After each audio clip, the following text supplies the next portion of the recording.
कि एक बच्चे से पूछा गया कि बताओ भाई साहब, आई लव यू का आविष्कार जो है वो किस देश में हुआ।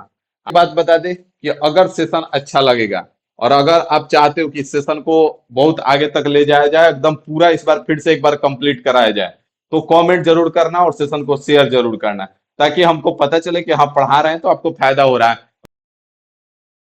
नमस्कार, सत श्री अकाल। मैं राहुल राज आप सभी का इस Rahul Raj math YouTube channel पे तहे दिल से स्वागत करता हूँ, वेलकम करता हूँ। कैसे हैं आप लोग? उम्मीद करता हूँ बेहतर होंगे। और आज से आपको बता दें कि एक बेहतरीन सीरीज का शुरुआत कर रहे हैं, जो कि रिकॉर्डेड फॉर्मेट में रहेगा, लेकिन इस बात की गारंटी रहेगी कि आपको 0% भी डाउट नहीं आएगा।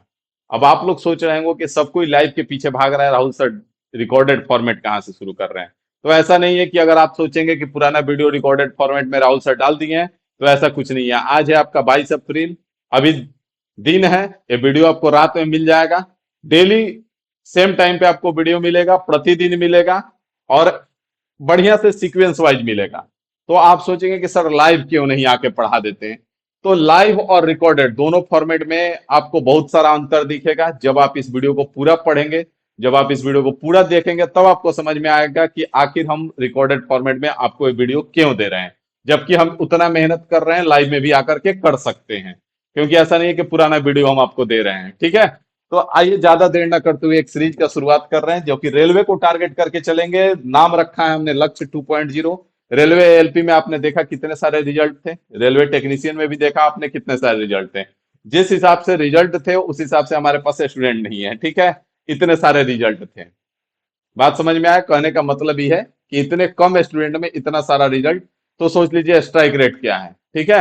तो इस वीडियो में आपको डेली शाम को 8 बजे वीडियो मिलेगा, ठीक है? प्रतिदिन मिलेगा। आज से इसमें टॉपिक का शुरुआत जो होगा वो नंबर सिस्टम होगा। आज इसमें क्लासिफिकेशन ऑफ नंबर्स हम करेंगे, जिससे रेलवे में अक्सर सवाल आ जाते हैं। उसके बाद क्वेश्चन करेंगे। हर तरीके से आपको समझ में आएगा, और ऐसा कुछ भी नहीं होगा कि आपको समझ में ना आए, ठीक है? आप लाइव करने का मतलब क्या होता है कि डाउट आप क्लियर होगा, लेकिन इसमें हम आपको डाउट आने ही नहीं देंगे, ठीक है? तो चलिए, आइए देर ना करते हुए शुरुआत करते हैं, ठीक है ना? तो इस बार शुरू हो जाइए। नंबर सिस्टम का शुरुआत करने जा रहे हैं, क्लासिफिकेशन ऑफ नंबर्स इसमें हम लोग करेंगे। तो नंबर्स के बारे में जब भी नंबर सिस्टम, नाम से ही पता चल रहा है कि पहले नंबर सिस्टम, नंबर के बारे में जानना पड़ेगा, ठीक है? किसके बारे में जानना पड़ेगा? नंबर्स के बारे में। तो नंबर्स का जब सबसे पहला बात आता है, तो हमारा सबसे पहला नंबर जो आता है वो नेचुरल नंबर उसको हम बोलते हैं, जिसको आप हिंदी में प्राकृतिक संख्याएं बोल सकते हैं। क्या बोल सकते हैं? प्राकृतिक संख्याएं। अब प्राकृतिक संख्याएं जब शुरू शुरू आया, प्राकृतिक संख्या, तो सबसे पहले काउंटिंग आप भी करते हैं तो 1 से शुरू करते हैं। कहीं से भी अगर आप काउंटिंग करना शुरू करते हैं कभी भी, तो 1 से शुरुआत करते हैं। तो 1 2 3 4 5 6 7 8 9 तक पहुंचते हैं। उसके बाद 10 11 आगे बढ़ते हैं। तो जब ये 9 तक पहुंचा हमारा नेचुरल रूप से, तो उसके बाद 9 पर के जाकर के रुक गया। तो इसी को हम लोग नेचुरल नंबर बोलते हैं, मतलब कि all counting numbers are known as natural numbers.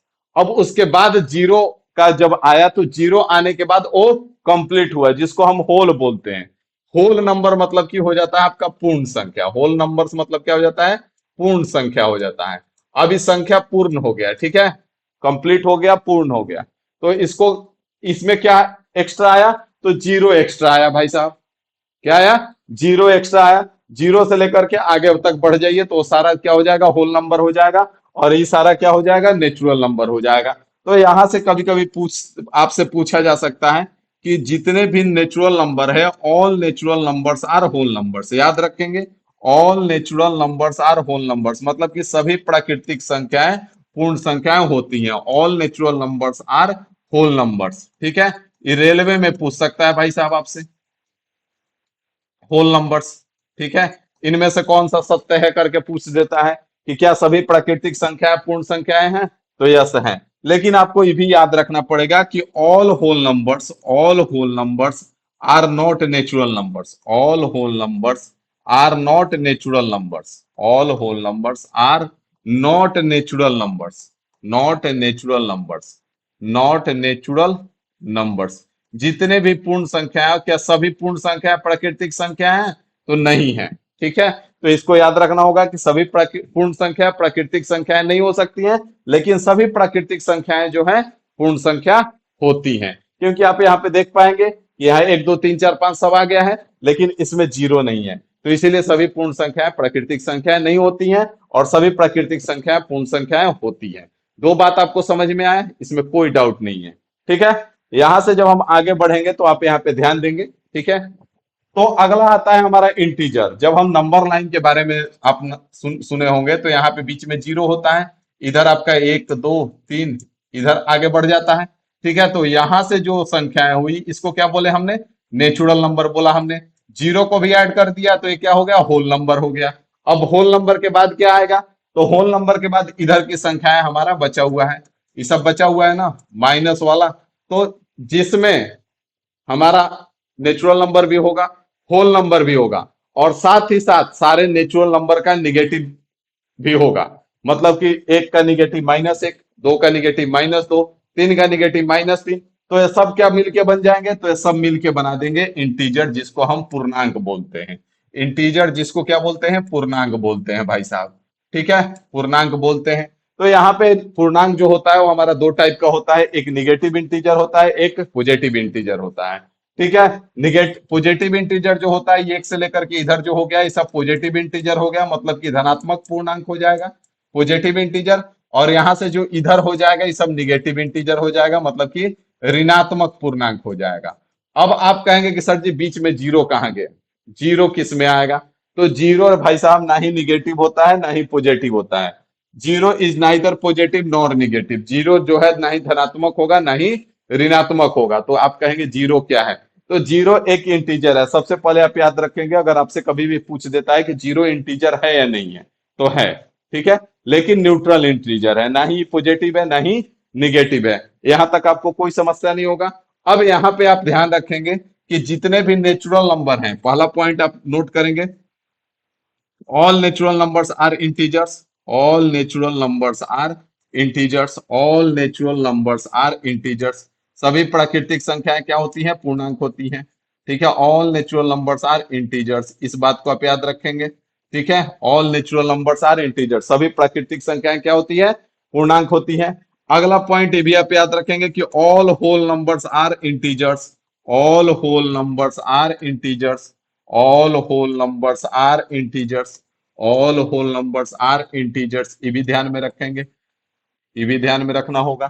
ठीक है, यहां से जब आप आगे बढ़ेंगे तो आपसे ये भी पूछा जा सकता है कि all integers are natural number, तो यहाँ पे आप याद रखेंगे all integers are not natural numbers, all integers are not natural numbers, not natural numbers. ठीक है भाई साहब, बात समझ में आ रहा है, all integers are not natural numbers, मतलब सभी पूर्णांक प्राकृतिक संख्याएं नहीं होती हैं। और क्या इसमें याद रखेंगे, तो ये भी याद रखना होगा कि ऑल इंटीजर्स आर नॉट क्या, all integers are not whole number, all integers are not whole number. ठीक है, सब ध्यान में रखना होगा क्योंकि इससे क्वेश्चन बनता है। ठीक है, तो ये चारों पॉइंट आपको ध्यान में रखना होगा कि सभी प्राकृतिक संख्याएं जो है पूर्णांक होती हैं, सभी पूर्ण संख्याएं पूर्णांक होती हैं, लेकिन सभी पूर्णांक प्राकृतिक संख्याएं नहीं होती हैं, और सभी पूर्णांक पूर्ण संख्या नहीं होती है। क्योंकि आप देख पा रहे हैं कि यहीं तक आपका नेचुरल नंबर है, इधर वाला नहीं है। जीरो ले लिए तो यहीं तक होल नंबर है, इधर वाला नहीं है। बात समझ में आ रहा है, तो यहां तक आपको 1% का भी डाउट नहीं होगा। इधर आप पॉजिटिव इंटीजर में 1 से लेकर इनफाइनाइट तक जा सकते हैं, इधर आप निगेटिव इंटीजर में -1 से लेकर के इनफाइनाइट तक जा सकते हैं। अब यहीं पे आपको एक छोटा सा बात बताएंगे, बहुत सारे लोगों को पता होगा, तो यहाँ पे आप ध्यान देंगे। यहीं पे हम आपको एक छोटा सा बात बता दें, बहुत सारे लोगों को तो पता होगा, अगर हम कहें कि -5 बड़ा है कि -4 बड़ा है, अगर हम कहें कि -5 बड़ा है कि -4 बड़ा है, तो आपको ध्यान में रखना होगा -4 बड़ा है। ठीक है, क्या है, -4 बड़ा है। क्यों, क्योंकि सिंपल सा बात आप याद रखेंगे कि अगर दो आदमी कर्जे में है, ठीक है, माइनस का मतलब क्या, कर्जे में होना, तो अगर दो आदमी कर्जे में है, एक पे 50 रुपए का कर्जा है और एक पे 40 रुपए का कर्जा है, तो कौन अच्छा है, 40 वाला है ना। तो इसीलिए जो निगेटिव में जब भी रहेगा तो छोटा वाला बड़ा हो जाएगा। ठीक है, अगर यहाँ पे -15 है और -12 है, तो कौन बड़ा हो जाएगा, 12, आपका -12 जो है वो बड़ा हो जाएगा -15 से। ठीक है, तो ये बात बहुत सारे लोग को पता होगा, लेकिन हम बताते चलेंगे। बात समझ में आ गया, अगर सेशन अच्छा लगेगा तो कमेंट जरूर कीजिएगा कि इस सेशन को कंटिन्यू रखा जाए। ठीक है, क्योंकि एक ट्रायल है और हमारे दिमाग में आ रहा था कि अगर इस तरह से करते हैं तो आपके लिए बेहतर हो सकता है। और हम आपके बेहतर करने में रात दिन लगे रहते हैं कि कहाँ से आपके लिए बेहतर किया जा सकता है। तो लाइव सेशन में तो बहुत कुछ पढ़ा चुके हैं। इस बार दिमाग में आया कि अगर रिकॉर्डेड फॉर्मेट में देते हैं तो कहीं ना कहीं उससे बेहतर दे पाएंगे, और आप देखेंगे कि इसमें आपको बहुत कुछ अलग से मिला भी है। ठीक है, बढ़ा जाएगा ना, मजा आ रहा है तो कमेंट जरूर करना है, ठीक है। अब यहाँ पे ध्यान देंगे, अगला आता है डेसिमल नंबर। अब डेसिमल नंबर, डेसिमल के बारे में हम यहाँ पे जानेंगे।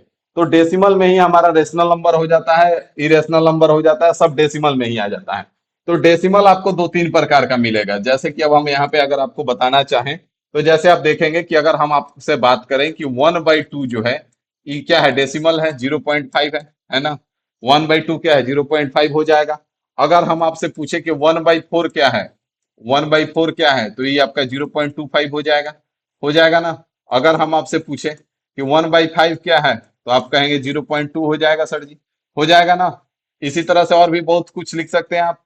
यहाँ पे 2/5 लिख सकते हैं, तो क्या है, 0.4 है ना। कोई दिक्कत है नहीं है सर जी। और भी आगे आप बढ़ सकते हैं, बहुत कुछ ले सकते हैं। यहाँ पे 3/5 है, तो यहाँ पे क्या हो जाएगा, 0.6 हो जाएगा, कोई दिक्कत नहीं है, यहाँ तक कोई समस्या नहीं होना चाहिए। यहाँ पे अगर हम आपसे पूछे कि बताओ भाई साहब 1/3 कितना होगा, तो आप कहोगे 0.3333 डॉट डॉट डॉट।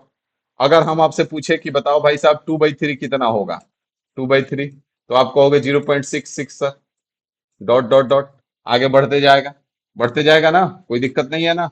अगर इसी प्रकार से और भी ले सकते हैं, अगर यहाँ से हम ले ले 4/3 तो यहाँ पे कितना हो जाएगा, 1.33 हो जाएगा ना। और ये डॉट डॉट डॉट लगाएंगे क्योंकि ये आगे बढ़ते जाएगा।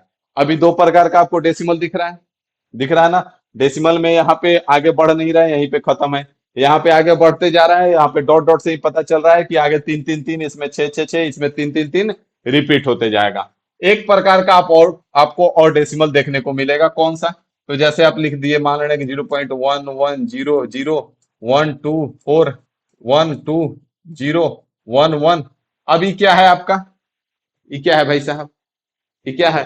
जैसे अगर आप √2 का वैल्यू देखते हैं तो √2 का वैल्यू क्या है, 1.414 है। इतना हम याद रखने के लिए किए हैं, अभी और आगे निकाल सकते हैं ना। √3 का अगर हम वैल्यू का बात करें तो √3 का वैल्यू कितना होता है, 1.732 होता है।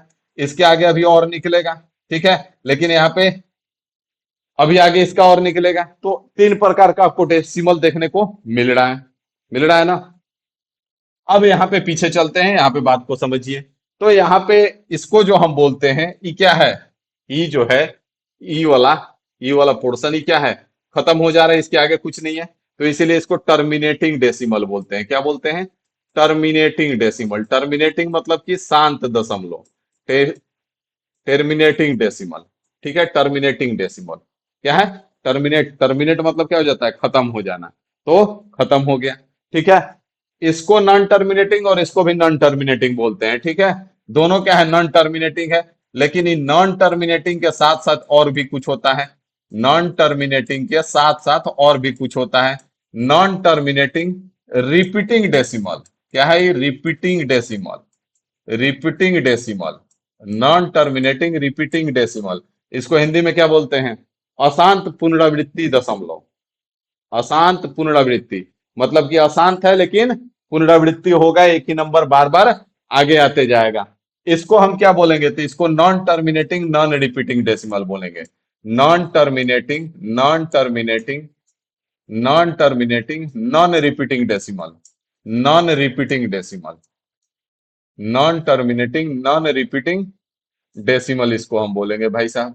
Non terminating non repeating decimal इसको हम बोलेंगे। बात समझ में आ रहा है, यहां तक किसी प्रकार का समस्या है, कोई भी डाउट नहीं है ना। आगे बढ़े, आगे बढ़ते हैं। तो चलिए, तो यहाँ पे आ जाइए अब आप। अब यहाँ पे वही टर्मिनेटिंग डेसिमल है और नॉन टर्मिनेटिंग डेसिमल है, ठीक है। तो नॉन टर्मिनेटिंग और टर्मिनेटिंग जो दोनों मिला करके होता है उसी को हम रेशनल नंबर बोलते हैं। क्या बोलते हैं, रेशनल नंबर बोलते हैं, परिमेय संख्या बोलते हैं, परिमेय संख्या बोलते हैं, परिमेय संख्या, ठीक है। अभी परिमेय संख्या के यहाँ पे डिफिनेशन भी लिख दे रहे हैं। इसको हम क्या बोलते हैं, परिमेय संख्या बोलते हैं। परिमेय संख्या के अंदर ही टर्मिनेटिंग डेसिमल और नॉन टर्मिनेटिंग डेसिमल दोनों आ जाता है। परिमेय संख्या किसको कहते हैं, जिसको हम पी बाई क्यू के फॉर्म में लिख सकते हैं। किसके फॉर्म में? पी बाई क्यू के फॉर्म में लिख सकते हैं। और क्यू बराबर जीरो नहीं होना चाहिए। क्यू बराबर क्या नहीं होना चाहिए? जीरो नहीं होना चाहिए। तो ये क्या हो जाएगा? रेशनल नंबर हो जाएगा। जैसे यहां से 1/2 1/5 आपने देखा था, और 1/3 1/6 भी आपने देखा, तो यहां तक कोई दिक्कत नहीं होगा। इसको हम जो हमारा √2 हो गया, √3 का वैल्यू हो गया, या फिर एक और हमने लिखा था, तो इसको हम क्या बोलते हैं? अपरिमेय संख्या बोलते हैं, इरेशनल नंबर बोलते हैं। अपरिमेय संख्या बोलते हैं, इरेशनल नंबर। बात समझ में आ गया भाई साहब? आया कि नहीं आया? कोनो तकलीफ है? नहीं है ना? एकदम बात समझ में आएगा, और 100% समझ में आएगा। 1% का डाउट नहीं बचेगा, इस बात का 500% गारंटी। ठीक है? ठीक है ना? गारंटी का बात कर रहे हैं, चाइना का वो चाइना वाला बात चीज नहीं है। ठीक है ना? वैसे ही एक चुटकुला है, सुने हो कि एक बच्चे से पूछा गया कि बताओ भाई साहब, आई लव यू का आविष्कार जो है वो किस देश में हुआ? आई लव यू का आविष्कार जो है किस देश में हुआ? तो उसने बोला कि सब चाइना में हुआ है। तो टीचर ने पूछा कैसे? तो उसने बताया कि सर, इसकी ना कोई वारंटी है ना कोई गारंटी है, और चले तो चांद तक, ना चले तो शाम तक। बात समझ में आ गया? लेकिन ऐसा कुछ नहीं है, यहाँ पे गारंटी है। ठीक है? समझ में आएगा 500%। यहां से आगे बढ़ेंगे, तो यहाँ पे आ जाइए, अगला पॉइंट पे आपको लेके चलते हैं। अब जब रेशनल नंबर और इरेशनल नंबर दोनों आपने समझ लिया, टर्मिनेटिंग और नॉन टर्मिनेटिंग रिपीटिंग डेसिमल को मिला करके रेशनल नंबर बना। अब जहां पे रेशनल नंबर और इरेशनल नंबर दोनों एक साथ आ जाएंगे, तो उसी को हम क्या बोलते हैं? रियल नंबर बोलते हैं, वास्तविक संख्या बोलते हैं। क्या बोलते हैं? वास्तविक संख्या बोलते हैं भाई साहब, वास्तविक संख्या बोलते हैं। इसी को हम क्या बोलते हैं? रियल नंबर बोलते हैं, वास्तविक संख्या। ठीक है? अब रियल रेशनल नंबर तो आपको बता ही दिए कि रेशनल नंबर का मतलब क्या होता है? परिमेय संख्या होता है, परिमेय संख्या होता है, परिमेय संख्या। रेशनल नंबर का डिफिनीशन क्या होता है? कि जिस संख्या को पी बाई क्यू के फॉर्म में लिखा जा सकता है, और क्यू बराबर जीरो नहीं होना चाहिए, और पी और क्यू जो है इंटीजर होना चाहिए। ठीक है? यहाँ पे इरेशनल नंबर हम क्या बोलेंगे? जिसको पी बाई क्यू के फॉर्म में हम नहीं लिख सकते हैं, उसको हम इरेशनल नंबर बोलते हैं। अब यहाँ इरेशनल नंबर को थोड़ा सा आपको हम बता दें कि इरेशनल नंबर और क्या क्या हो जाता है। इससे क्वेश्चन पूछा गया है कि अपरिमेय संख्या इनमें से कौन कौन है? इरेशनल नंबर, इसको हम क्या किसको किसको बोलते हैं? इरेशनल नंबर, अपरिमेय संख्या। तो पहला जो है, पहला जो हो जाएगा, जो non terminating not repeating, non terminating, terminating, terminating, non repeating, non repeating decimal हो जाएगा। नॉन रिपीटिंग, इसको हम अपरिमेय संख्या बोलते हैं। दूसरा जो हो जाएगा, not a perfect square, not a perfect square जो होगा वो क्या हो जाएगा? इरेशनल नंबर, अपरिमेय संख्या हो जाएगा। नॉट अ परफेक्ट स्क्वायर, जैसे आपका √2 है तो ये क्या है? अपरिमेय संख्या है। √3 है तो ये क्या है? अपरिमेय संख्या है। √5 है तो ये क्या है? अपरिमेय संख्या है। लेकिन अगर यही चीज √4 के बारे में पूछ दे तो ये क्या हो जाएगा? परिमेय संख्या। क्यों? क्योंकि इसमें से दो बाहर निकल जाता है, तो ये जो है आपका अपरिमेय संख्या नहीं होगा। बात समझ में आ गया? उसी प्रकार से अगर हम बात कर लें, तो अगला हो जाता है not a perfect cube, not a perfect cube, not a perfect cube. अब यहां से अगर हम बात कर ले क्यूब √2 का, क्यूब √2 का, तो ये क्या हो जाएगा? Irrational number. क्यूब √3 का अगर हम बात कर ले, तो ये क्या हो जाएगा? अपरिमेय संख्या। लेकिन यही चीज अगर हम क्यूब √8 का बात कर दें, तो ये क्या हो जाएगा? परिमेय संख्या हो जाएगा। क्यों? क्योंकि यहां से दो बाहर निकल जाएगा, तो ये जो है आपका परिमेय संख्या नहीं हो जाएगा। ठीक है? अगला जो होता है वो आपका पाई जो रहता है, ये क्या है? अपरिमेय संख्या है। ये भी याद रखना है कि पाई जो है ये अपरिमेय संख्या है, लेकिन यही ये जो पाई है क्या है? अपरिमेय संख्या है। ठीक है? अपरिमेय संख्या है, अपरिमेय संख्या है। बात समझ में आ रहा है? लेकिन यहाँ पे एक बात ये भी आपको ध्यान में रखना होगा कि अगर इसी का वैल्यू 22/7 का अगर हम बात करें, तो ये परिमेय संख्या हो जाता है। क्या हो जाता है? परिमेय संख्या हो जाता है भाई साहब। ये जो है आपका परिमेय संख्या हो जाता है। इस बात को आप याद रखेंगे। ठीक है? तो यह परिमेय संख्या के बारे में इतना सारा बात आप याद रखेंगे। दूसरा चीज, यहाँ पे एक चीज और हम बता दें आपको, क्योंकि इससे क्वेश्चन डायरेक्ट बनता है कि यहाँ पे टर्मिनेटिंग और नॉन टर्मिनेटिंग पहचानने का तरीका क्या होता है। टर्मिनेटिंग डेसिमल है, terminating decimal, terminating decimal, terminating decimal and non terminating decimal, non terminating decimal, non terminating decimal, non terminating decimal. इसको पहचानने का तरीका क्या होता है, ठीक है। इसको पहचानने का तरीका जो होता है वो आपको बता दे। जैसे अगर हम मान लें कि यहाँ पे कोई दे दिया 1/2 है, 1/3 है, 1/5 है, 1/10 है, 1/6 है, 1/20 है, और भी अगर हम ले लें, और क्या ले लें, 1/14 ले लें, 1/18 ले लें, और ले लेते हैं 1/16 ले लें, 1/24 ले लें, 1/100 ले लें, और ले लेते हैं तो 1/500 अगर हम बात कर लें, 1/400 का बात कर लें, 1/200 का बात कर दें, 1/32 का बात कर लें, 1/64 का बात कर दें, तो अब इसको देख के आप आज के बाद बता दोगे कि कौन सा शांत दशमलव है और कौन सा अशांत पूर्णावृत्ति दशमलव है, नॉन टर्मिनेटिंग रिपीटिंग डेसिमल, ठीक है। तो यहाँ पे ध्यान देंगे, अगर यहाँ पे किसको डिनोमिनेटर हर में क्या क्या मिले, अगर आपको हर में भाई साहब, इसमें हर में आपको 2 हो, ठीक है, या फिर 5 हो, या फिर 2 into 5 हो, ठीक है, ये अगर तीन चीज हो, या फिर केवल 2 हो, या फिर केवल 5 हो, या फिर 2 और 5 का गुणनफल हो, तो आपका टर्मिनेटिंग डेसिमल होगा। तो जैसे कि यहाँ पे नीचे क्या है, केवल 2 है, तो ये टर्मिनेटिंग डेसिमल हो जाएगा। यहाँ पे क्या है, 3 है, तो 2 इसमें नहीं है, तो ये आपका नॉन टर्मिनेटिंग हो जाएगा। यहाँ पे क्या है, 5 है, तो ये भी आपका टर्मिनेटिंग हो जाएगा। यहाँ पे क्या है, 10 है, 10 क्या होता है, 2 गुना 5 हो जाता है, 10 जो है आपका 2 गुना 5 हो जाएगा, तो ये टर्मिनेटिंग हो जाएगा। यहाँ पे 6 है, 6 का मतलब क्या है, 2 गुना 3 है, तो अब इसमें 2 के साथ साथ और क्या आ रहा है, 3 आ रहा है, मतलब कि नॉन टर्मिनेटिंग हो जाएगा। यहाँ पे आपका क्या है, 20 है, 20 का मतलब क्या है, 4 गुना 5, और 4 का मतलब 2 गुना 5 है, तो ये देख के आप बता दोगे टर्मिनेटिंग है। यहाँ पे 14 है, 14 का मतलब क्या हो जाएगा, 2 गुना 7 हो जाएगा, 7 है, 7 आ गया तो ये नॉन टर्मिनेटिंग हो जाएगा। यहाँ पे 18 है, 18 का मतलब क्या है, 2 गुना 9 है, 9 में 3 गुना 3 हो जाएगा, तो ये नॉन टर्मिनेटिंग हो जाएगा।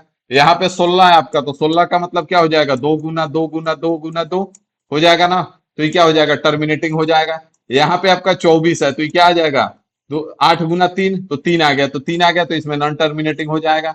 यहाँ पे 100 है, 100 का मतलब क्या है, 25 गुना 4, केवल 5 और 2 आ रहा है, तो ये क्या हो जाएगा, टर्मिनेटिंग हो जाएगा।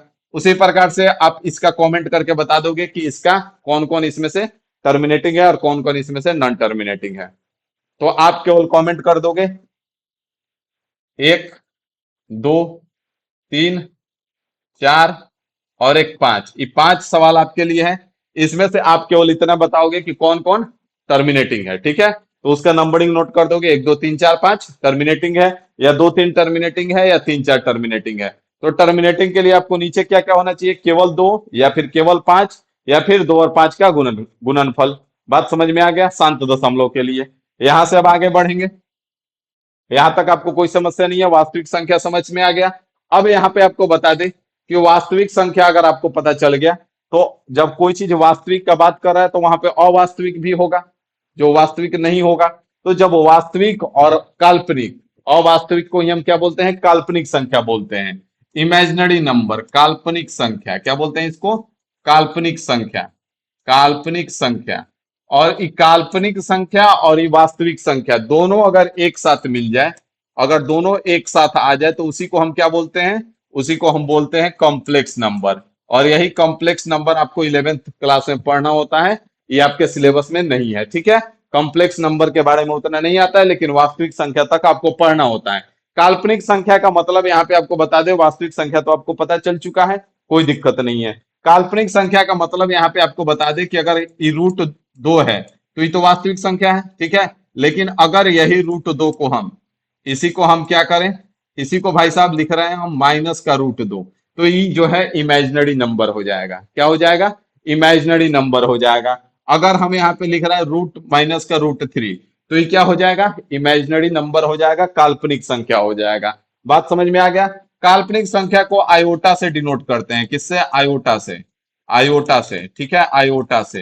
ये आयोटा से, इसका ई जो है, आई जो है, इसका फॉर्मेट होता है। और आई स्क्वायर का मतलब जो होता है वो -1 होता है, आई स्क्वायर का वैल्यू कितना होता है, -1 होता है। इसको आप याद रखोगे, ई कभी कभी पूछा जा चुका है, ठीक है। अब इसका मतलब आप देखोगे तो √2 है, ठीक है, तो √2 को हम क्या लिख सकते हैं, 2 गुना -1 लिख सकते हैं। अब यहाँ पे ध्यान दोगे कि √2 है और -1 को हम क्या लिख सकते हैं, आई का स्क्वायर लिख सकते हैं। तो यहाँ से अब आपका दो बाहर दो रूट के अंदर रह जाएगा और इसको हम आई बोल देंगे। तो यहाँ से इस प्रकार से इसका वैल्यू निकल जाएगा। कभी कभी आपसे पूछ लेगा, अगर बता दो भाई कि √4 -4 का वैल्यू क्या होगा, तो -4 का वैल्यू आप नहीं बता पाओगे। तो यहाँ पे आपको करना क्या होगा कि यहाँ पे आप ध्यान देंगे कि 4 है और इसको हम लिख सकते हैं इंटू में -1। अब यहाँ से क्या कर सकते हैं, 4 है और -1 को हम क्या लिख सकते हैं, आई का स्क्वायर। तो यहाँ से क्या निकल के आ जाएगा, 2 आई हमारा। और यहाँ से माइनस का 4 का वैल्यू कितना आ जाएगा, √2, सॉरी 2 आयोटा हो जाएगा। बात समझ में आ गया। तो इस बात को आप याद रखेंगे कि आई स्क्वायर का वैल्यू -1 होता है। कभी कभी इनकेज अगर ऐसा क्वेश्चन पूछता है तो आपको पता होना चाहिए। समझ में आ गया, मजा आ रहा है। तो चलिए आगे बढ़ते हैं यहाँ से, यहाँ पे आगे आ जाइए। अब यहाँ पे थोड़ा छोटा छोटा और भी नंबर्स हैं जो कि आपको क्वेश्चन में अक्सर देखने को मिलते हैं, तो उनके बारे में यहाँ पे जान लेंगे। इवन नंबर मतलब कि सम संख्या होता है। जो नंबर हमारा 2 से डिविजिबल है उसको हम क्या बोलते हैं, इवन नंबर है। मतलब जो भी संख्या है 2 के मल्टीपल में लिखा जाएगा वो सब क्या होगा, इवन नंबर होगा।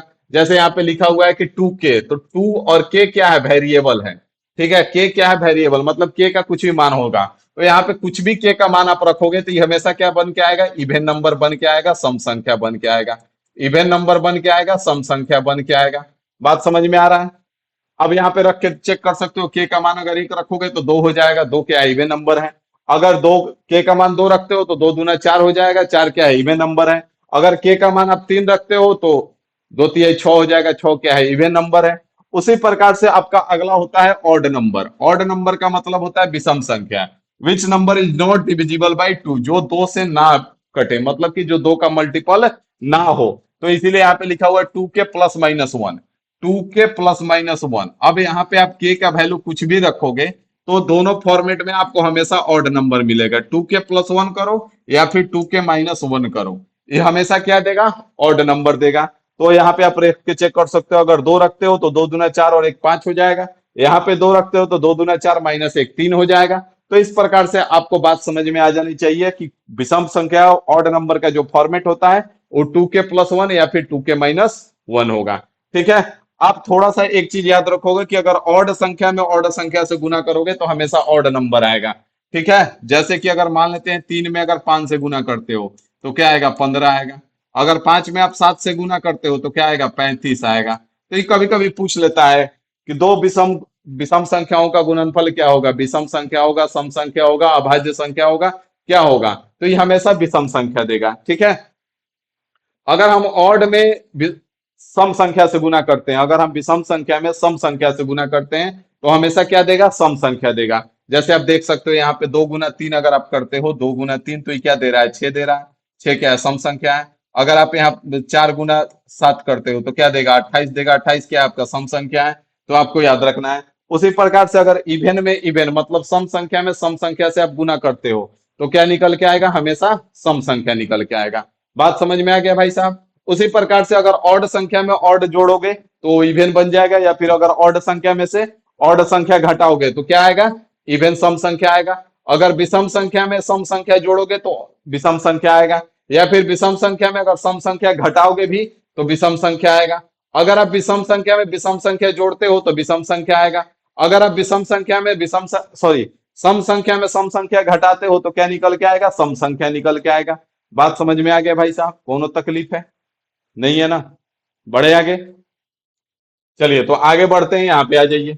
अगला आता है हमारा प्राइम नंबर। ठीक है, इससे बहुत क्वेश्चन बनता है भाई साहब। इससे नंबर सिस्टम में तो क्वेश्चन देखने को मिलेगा ही मिलेगा, साथ ही साथ आपको एवरेज में इससे बहुत सवाल देखने को मिलेंगे, और खास करके रेलवे में।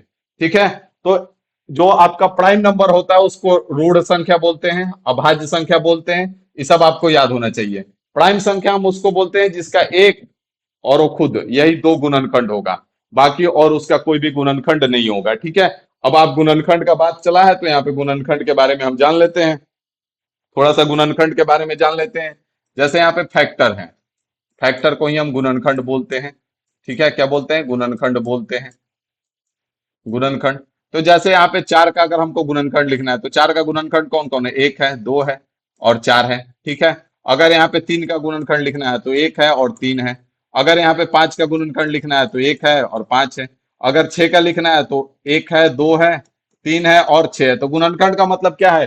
4 को जो जो काट देगा वो सब 4 का गुणनखंड है। 3 को जो जो काट देगा वो 3 का गुणनखंड है। 5 का बात करें तो 5 को जो जो काट देगा वो 5 का गुणनखंड हो जाएगा। 6 का बात कर ले तो 6 को जो जो काट देगा वो 6 का गुणनखंड हो जाएगा। बात समझ में आ गया? गुणनखंड अब आपको दिक्कत नहीं होगा। तो यहाँ पे आप देखेंगे कि एक और ये नंबर खुद 3 का क्या है? 3 है, तो ये क्या है? ये प्राइम नंबर हो जाएगा। उसी प्रकार से 5 का बात करो तो ये 1 है और ये 5 है, इसका गुणनखंड, तो ये क्या हो जाएगा? प्राइम नंबर हो जाएगा। बात समझ में आ रहा है भाई साहब? कोई दिक्कत नहीं है। अब गुणनखंड का बात चला है तो मल्टीपल का भी बात जान लो। मल्टीपल का भी बात जान लो। मल्टीपल का मतलब क्या हो जाएगा? मल्टीपल का मतलब भाई साहब गुणज हो जाएगा। ठीक है, क्या हो जाएगा? मल्टीपल का मतलब गुणज हो जाएगा आपका। अब गुणज का यहां से बात निकला है, तो अगर गुणज का हम बात करें तो जैसे 2 है तो 2 का आप पहाड़ा लिख दो। 2 एक कम 2, 2 दूना 4, 2 तिये 6, 2 चौका 8, 2 पच्चे 10, 2 छक्का 12, 2 सत्ते 14, 2 आठे 16, 2 नवा 18, डॉट डॉट डॉट आगे बढ़ जाओ। अगर आप 3 का बात कर लो तो 3 का पहाड़ा लिख दो। तो ये क्या है? इसका गुणनखंड है, गुणज है। ठीक है, सॉरी गुणज है, गुणनखंड नहीं है, ये गुणज है।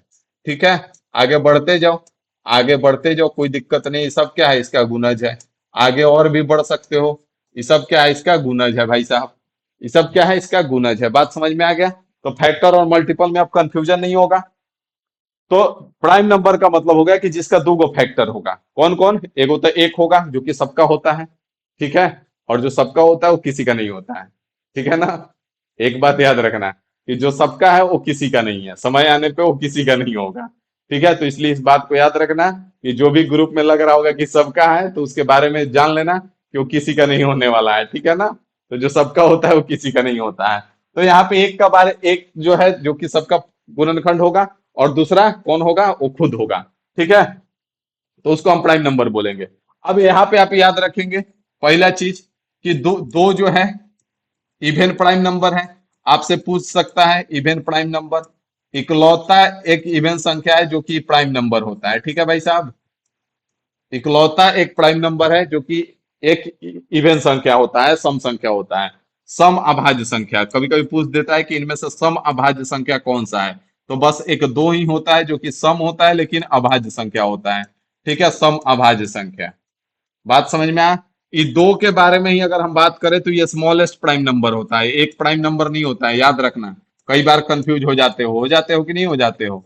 तो ये स्मॉलेस्ट प्राइम नंबर हो जाएगा। दो के बारे में ही बात कर ले तो स्मॉलेस्ट प्राइम नंबर मतलब कि सबसे छोटी अभाज्य संख्या। सबसे छोटी अभाज्य संख्या। सबसे छोटी अभाज्य संख्या।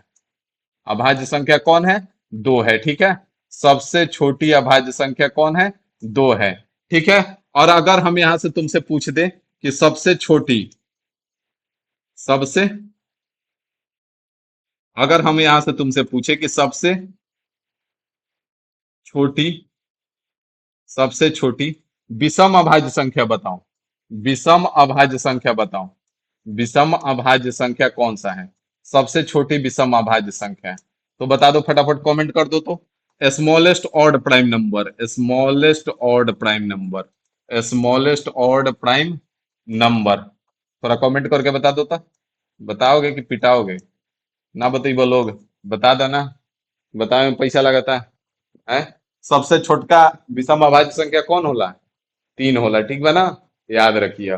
बुझा गई? पूछ दी क्वेश्चन एग्जाम में आज, बस सर जी कंफ्यूजन में मार दिए सर जी, दिमागे पे नहीं आ रहा था सर। तो याद रखना है। दूसरा चीज प्राइम नंबर के बारे में याद क्या रखना है कि 1 से 50 के बीच में कितनी अभाज्य संख्या होती हैं? 15 होती हैं।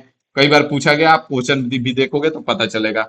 50 से 100 के बीच कितने अभाज्य संख्या होती हैं? तो 10 होती हैं। 1 से 100 के बारे में बीच में पूछे अगर हम तो 25 होती हैं, और 1 से 200 के बारे में पूछे हम तो 46 होती हैं, और 1 से 1000 के बारे में अगर हमसे पूछा जा सके तो 168 होती हैं। अभी तक आपका ई आ चुका है और ई आ चुका है, दो क्वेश्चन आ चुका है कि 1 से 50 के बीच में, और ई भी एक जगह आया हुआ है। ठीक है, ये भी आपको देखने को मिलेगा। तो ये तीन चीज पूछा जा चुका है। आगे अगर पूछता है तो 1 से 200 के बीच में पूछ सकता है, या फिर 1 से 1000 के बीच में पूछ सकता है। तो ये दोनों चीज आप याद रखोगे।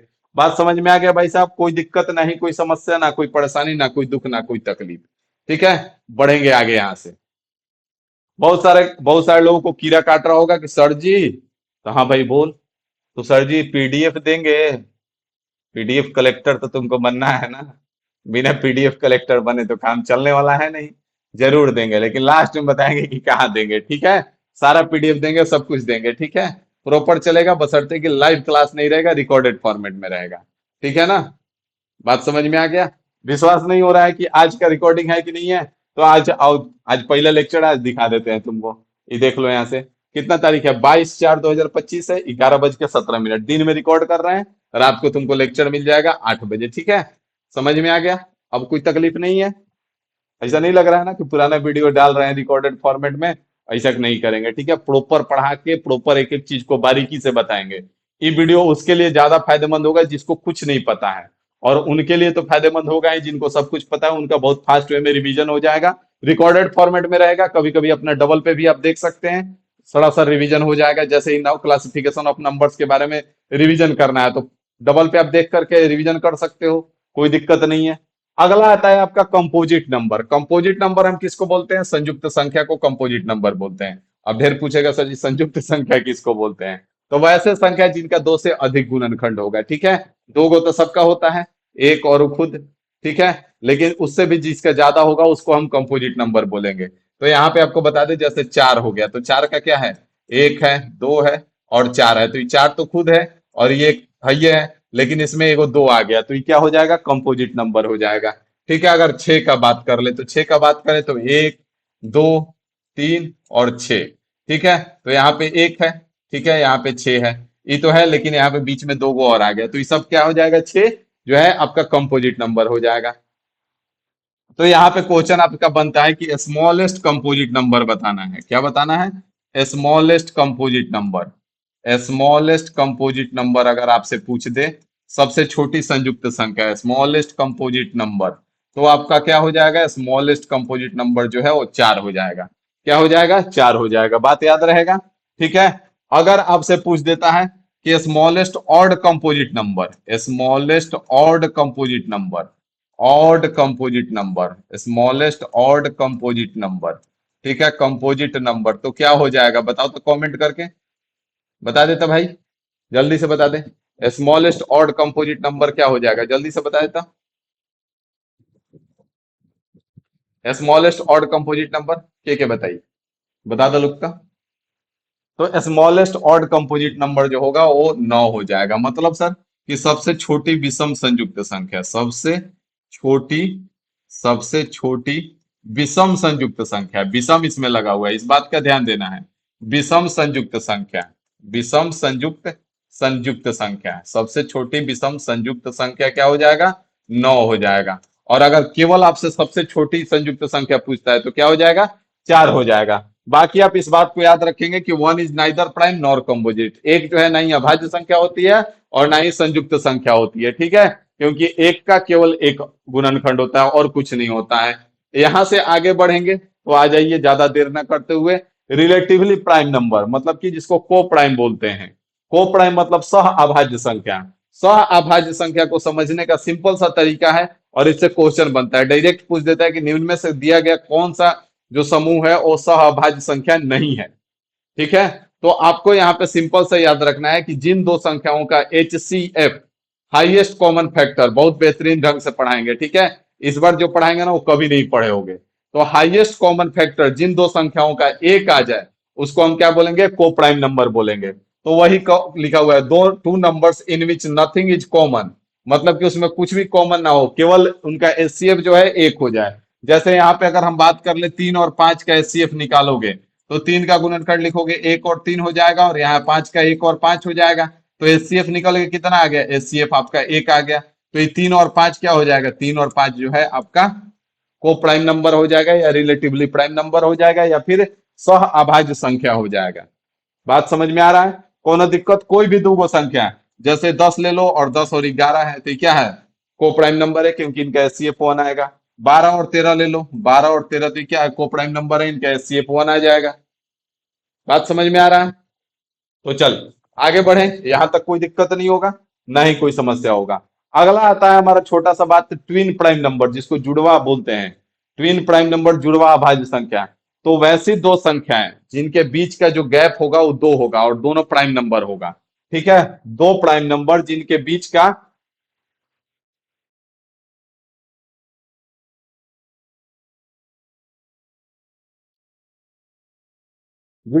का जो अंतर होगा वो कितना होगा, दो होगा हमेशा। ठीक है, तो वही चीज लिखा हुआ है कि twin prime number is a prime number that is either two or two more than another prime number. जैसे अगर पहला प्राइम नंबर अगर हम दो लेते हैं, ठीक है, तो दूसरा प्राइम इसके दो बाद कितना आएगा, चार आएगा। तो ये चार क्या है, प्राइम नंबर नहीं है, तो ये जो है हमारा ट्विन प्राइम नंबर नहीं है। लेकिन अगर हम पहला प्राइम नंबर तीन लेते हैं, इसके दो बाद क्या आएगा, पांच आएगा। तो तीन और पांच दोनों क्या है, प्राइम नंबर है, तो इसको हम क्या बोलेंगे, ट्विन प्राइम नंबर बोलेंगे। क्या बोलेंगे, ट्विन प्राइम नंबर बोलेंगे, जुड़वा अभाज्य संख्या बोलेंगे। ट्विन प्राइम नंबर बोलेंगे, जुड़वा अभाज्य संख्या। ठीक है, जुड़वा अभाज्य संख्या। अगर हम यहां से बात कर ले, पांच है और अगला प्राइम नंबर क्या हो जाएगा, सात हो जाएगा, तो ये क्या है, ट्विन प्राइम नंबर है, इसको क्या बोलेंगे, ट्विन प्राइम नंबर बोलेंगे। बात समझ में आ रहा है? आओ तक ना भाई जी, कमेंट करके बता दो। ये ट्विन प्राइम नंबर हो जाएगा। अगर हम बात कर ले, 11 है, अगला 13 हो जाएगा।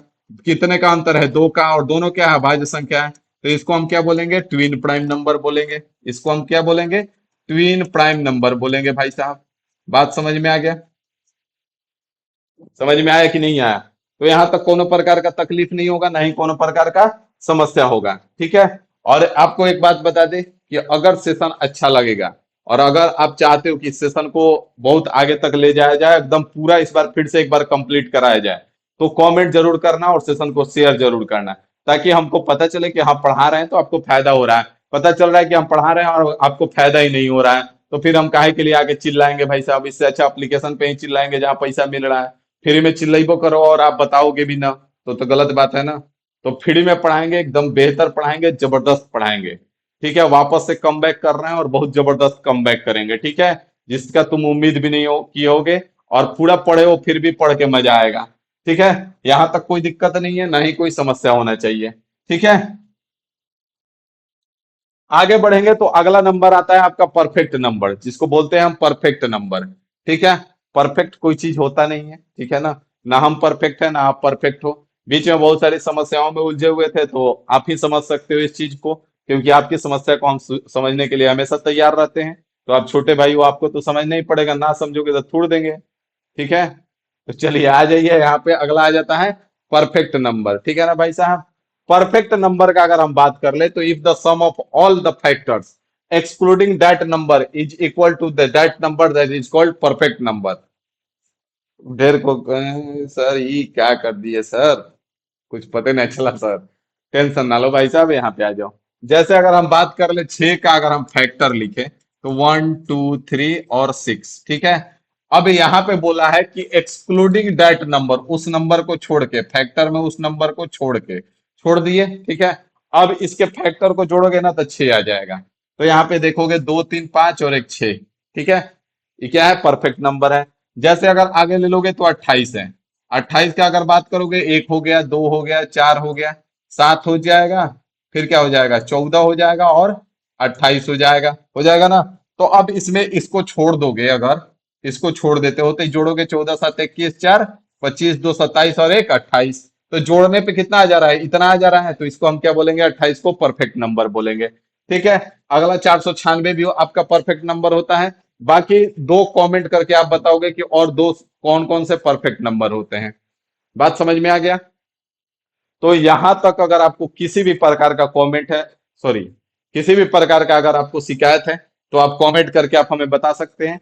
यहाँ पे क्लासिफिकेशन ऑफ नंबर कंप्लीट होता है, और वीडियो को ज्यादा लंबा नहीं करेंगे, और वीडियो में बहुत कम समय में आपको ज्यादा चीज दे करके जाएंगे, और बेहतरीन तरीके से दे करके जाएंगे। ठीक है, तो अगर अच्छा लगा तो कमेंट जरूर करके बता दीजिएगा कि हाँ सर, सेशन को कंटिन्यू किया जाए और आखिरी तक रखा जाए। और इस सेशन को हम गारंटी के साथ कह सकते हैं कि इस सेशन को हम कंटिन्यू रख सकते हैं। क्यों? क्योंकि एक यही हमारा बेनिफिट है कि इस सेशन को हम कंटिन्यू रख सकते हैं।